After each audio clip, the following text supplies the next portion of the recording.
sebagai penyelesaian perkara anak dari proses peradilan pidana sebagai upaya perlindungan anak yang berhadapan dengan hukum. Diversi dilakukan melalui musyawarah antar pihak-pihak terkait, termasuk anak, orang tua atau wali, korban, dan penegak hukum dengan kesepakatan yang mengutamakan kepentingan terbaik bagi anak.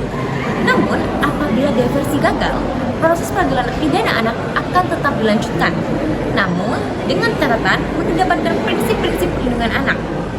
Meskipun proses diversi dalam perkara anak yang berhadapan dengan hukum tidak tercapai atau gagal, perlindungan hukum terhadap anak tetap menjadi kewajiban negara sebagaimana diatur dalam peraturan perundang-undangan dan prinsip hukum internasional yang telah diratifikasi Indonesia. Hal ini berdasarkan pasal 64 ayat 1 Undang-Undang Nomor 35 Tahun 2014 tentang perubahan atas Undang-Undang Nomor 23 Tahun 2002 tentang perlindungan anak, yang menyatakan bahwa negara, pemerintah, dan pemerintah daerah wajib memberikan perlindungan khusus kepada anak yang berhadapan dengan hukum, termasuk dalam proses peradilan pidana. Selanjutnya dijelaskan kembali pada pasal 3 Undang-Undang Nomor 11 Tahun 2012 tentang sistem peradilan pidana anak. Secara eksplisit menyatakan bahwa sistem peradilan pidana anak dilaksanakan dengan mengutamakan keadilan restoratif dan tidak berorientasi pada pembalasan, bahkan ketika diversi gagal dan proses peradilan formal harus dilanjutkan. Dengan demikian, proses diversi tidak berhasil, maka proses peradilan terhadap anak harus tetap berlandaskan pada prinsip perlindungan anak, yakni yang pertama, non-diskriminasi pada pasal 2 Konvensi Hak Anak atau CSI dan pasal 3A Undang-Undang Perlindungan Anak, di mana prinsip non-diskriminasi merupakan salah satu fondasi utama dalam perlindungan hak anak yang menegaskan bahwa setiap anak berhak memperoleh perlakuan yang adil dan setara tanpa memandang latar belakang, ras, agama, jenis kelamin, status sosial, kondisi fisik, ataupun mental, maupun keadaan orang tuanya. Baik Konvensi Hak Anak maupun Undang-Undang Perlindungan Anak di Indonesia menegaskan bahwa tidak boleh ada bentuk perlakuan yang merugikan atau mengesampingkan hak anak karena perbedaan status atau identitas. Negara, masyarakat, dan keluarga berkewajiban menjamin bahwa seluruh kebijakan, layanan, dan perlindungan diberikan secara inklusif tanpa adanya pengecualian. Dengan menjunjung tinggi prinsip itu, diharapkan sistem perlindungan anak mampu menciptakan lingkungan yang adil, aman, dan mendukung tumbuh kembang anak secara psikologis. Kedua yaitu kepentingan terbaik bagi anak, best interest of child. Prinsip kepentingan terbaik bagi anak menegaskan bahwa setiap tindakan, kebijakan, keputusan, dan proses hukum yang berkaitan dengan anak harus memprioritaskan kesejahteraan, perlindungan, dan perkembangan anak di atas segala kepentingan lainnya. Prinsip ini menjadi landasan utama perlindungan anak, memastikan bahwa anak memperoleh hak untuk tumbuh dalam lingkungan yang aman, penuh kasih sayang, dan mendukung masa depannya. Dalam prakteknya, kepentingan terbaik anak wajib dipertimbangkan secara menyeluruh dan konsisten, baik di lingkungan keluarga, masyarakat, lembaga, maupun sistem peradilan. Kemudian yang ketiga, hak untuk didengar, yang dimana hak untuk didengar menjamin bahwa setiap anak berhak menyampaikan pendapat, pandangan, dan keinginannya secara bebas dalam setiap proses atau keputusan yang menyangkut kehidupannya. Pendapat anak wajib diperhatikan secara layak sesuai usia dan tingkat kematangannya, sehingga anak diakui sebagai subjek hukum yang memiliki suara dan martabat. Prinsip ini menjadi bagian penting dari penghormatan hak asasi anak, baik dalam keluarga, masyarakat, maupun proses hukum. Kemudian yang keempat, penghormatan terhadap martabat dan hak anak. Penghormatan terhadap martabat dan hak anak menegaskan bahwa setiap anak wajib diperlakukan secara manusiawi, adil, dan penuh penghargaan atas harkat serta kebebasan sebagai individu. Prinsip ini memastikan anak tidak menjadi objek kekerasan, penghinaan, atau perlakuan yang merendahkan, serta menjamin terpenuhinya hak anak untuk tumbuh dan berkembang secara optimal dalam lingkungan yang aman dan bermartabat. Perlindungan ini termasuk kewajiban untuk yang pertama menempatkan anak dalam ruang tahanan yang terpisah dari orang dewasa jika penahanan diperlukan, yang tertera pada pasal 32 Undang-Undang SPPA. Kemudian yang kedua, memberikan bimbingan dan rehabilitasi sosial, yang dimana bimbingan sosial adalah upaya preventif dan pengembangan yang bertujuan untuk membantu individu menghindari masalah sosial dan memaksimalkan potensi diri. Hal ini seperti memberikan peta dan kompas agar seseorang tidak tersesat atau lebih siap menghadapi perjalanan hidupnya. Sebaliknya, rehabilitasi sosial adalah tindakan kuratif dan pemulihan bagi individu yang sudah terlanjur mengalami disfungsi sosial, membantu mereka kembali mandiri dan berfungsi normal dalam masyarakat. Hal ini seperti memberikan pertolongan pertama dan perawatan intensif agar seseorang bisa pulih dari sakit dan kembali beraktivitas. Keduanya, baik bimbingan maupun rehabilitasi, esensial dalam menciptakan masyarakat yang lebih inklusif dan berdaya. Seringkali bimbingan juga menjadi bagian tak terpisahkan dari proses rehabilitasi untuk memastikan pemulihan yang menyeluruh dan berkelanjutan.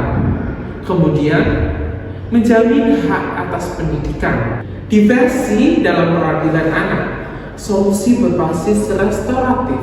Diversi merupakan pengalihan penyelesaian perkara anak dari proses peradilan pidana ke proses luar peradilan pidana, seperti yang diatur dalam Undang-Undang Nomor 11 Tahun 2012 tentang Sistem Peradilan Pidana Anak. Tujuannya untuk melindungi anak dari dampak negatif sistem peradilan pidana seperti stigma dan trauma, serta menghindari penahanan atau pemenjaraan terhadap anak.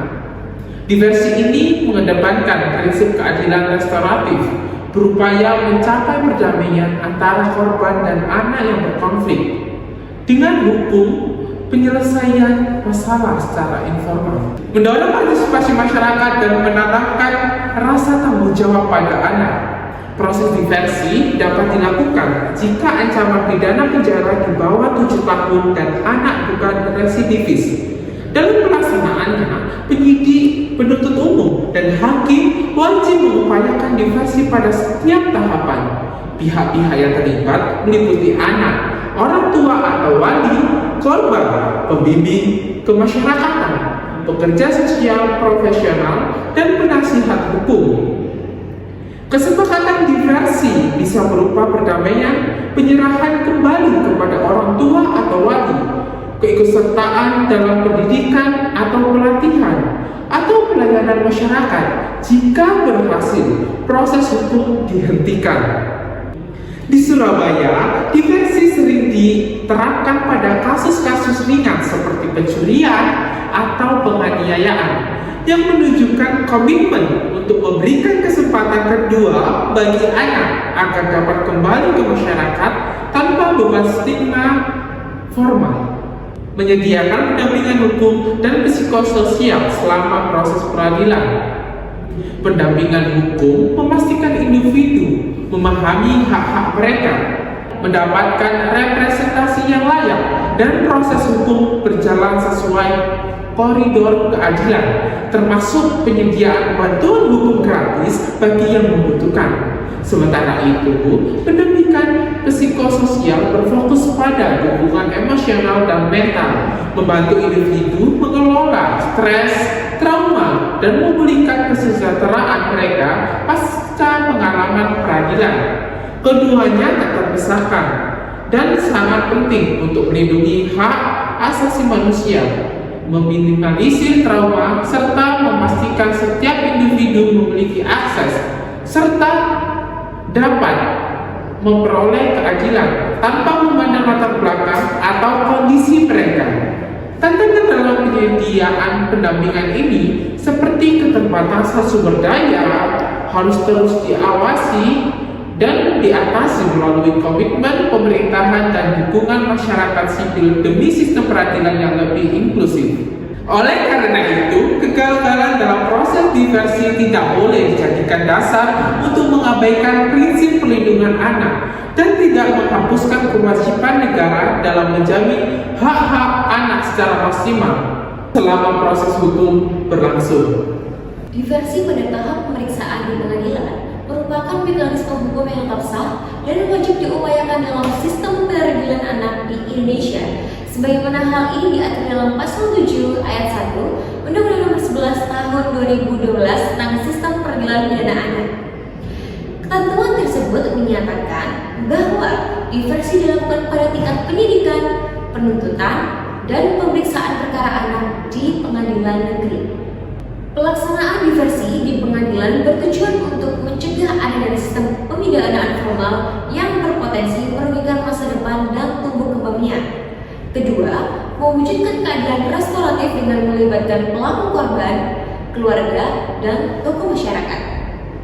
Lalu, yang ketiga yakni menjamin perlindungan hukum maksimal kepada anak sesuai prinsip kepentingan terbaik bagi anak atau best interest of the child yang diatur dalam pasal 3 huruf B Undang-Undang Sistem Peradilan Pidana Anak. Dengan demikian, meskipun upaya diversi telah dilakukan di tingkat penyidikan atau penuntutan, namun hakim tetap memiliki kewenangan dan kewajiban hukum untuk memfasilitasi diversi kembali apabila belum tercapai kesepakatan antara kedua belah pihak. Sebagaimana hal ini ditegaskan dalam pasal 29 ayat 1 Undang-Undang Sistem Peradilan Pidana Anak yang mengatur bahwa dalam hal diversi tidak berhasil dilakukan di tingkat penyidikan dan atau penuntutan, maka diversi dilakukan pada tahap pemeriksaan di pengadilan negeri. Lebih lanjut dijelaskan bahwa Kepala Pengadilan Negeri wajib menunjuk hakim yang memiliki sertifikasi anak untuk memeriksa perkara dan memimpin proses diversi. Sebagaimana diatur dalam pasal 32 ayat 1 Undang-Undang Sistem Peradilan Pidana Anak. Dalam hal ini, hakim harus mempertimbangkan berbagai faktor seperti kategori tindak pidana apa yang dilakukan, usia atau umur anak, lalu hasil penelitian kemasyarakatan, serta dukungan dari orang tua atau wali dalam proses diversi. Sebagaimana termaktub dalam pasal 9 Undang-Undang Sistem Peradilan Pidana Anak. Dengan demikian, pelaksanaan diversi pada tahap pemeriksaan di pengadilan bukan hanya opsional, tetapi merupakan amanat konstitusional dan normatif dan menjamin proses hukum yang adil, humanis, dan berpihak pada pemulihan, bukan balasan. Diversi merupakan upaya utama penyelesaian perkara anak di luar peradilan pidana untuk melindungi kepentingan terbaik anak. Namun, kegagalan diversi tidak menghapuskan kewajiban negara dan seluruh aparat penegak hukum untuk tetap menjamin perlindungan anak secara maksimal. Meskipun diversi gagal dan proses peradilan pidana harus dilanjutkan, seluruh tahapan tetap wajib berlandaskan prinsip-prinsip perlindungan anak. Ini yang pertama, non-diskriminasi, yakni setiap anak diperlakukan adil tanpa membedakan latar belakangnya atau kondisi apapun. Yang kedua, kepentingan terbaik bagi anak, yakni kesejahteraan, perlindungan, dan tumbuh kembang anak menjadi prioritas utama dalam hal ini. Selanjutnya, anak memiliki hak untuk didengar. Anak berhak menyampaikan pendapat yang wajib dipertimbangkan sesuai usia dan kematangan seorang anak. Yang keempat, yakni penghormatan terhadap martabat dan hak-hak anak harus diperlakukan manusiawi dan bermartabat dalam semua proses hukum. Hakim juga tetap memiliki kewajiban memfasilitasi diversi di tingkat pengadilan sesuai amanat Undang-Undang Sistem Peradilan Pidana Anak. Semua ini menunjukkan bahwa kegagalan diversi bukan alasan untuk mengabaikan prinsip perlindungan anak, melainkan justru menjadi pengingat bahwa pendekatan yang adil, restoratif, dan humanis harus selalu diutamakan dalam proses peradilan pidana anak.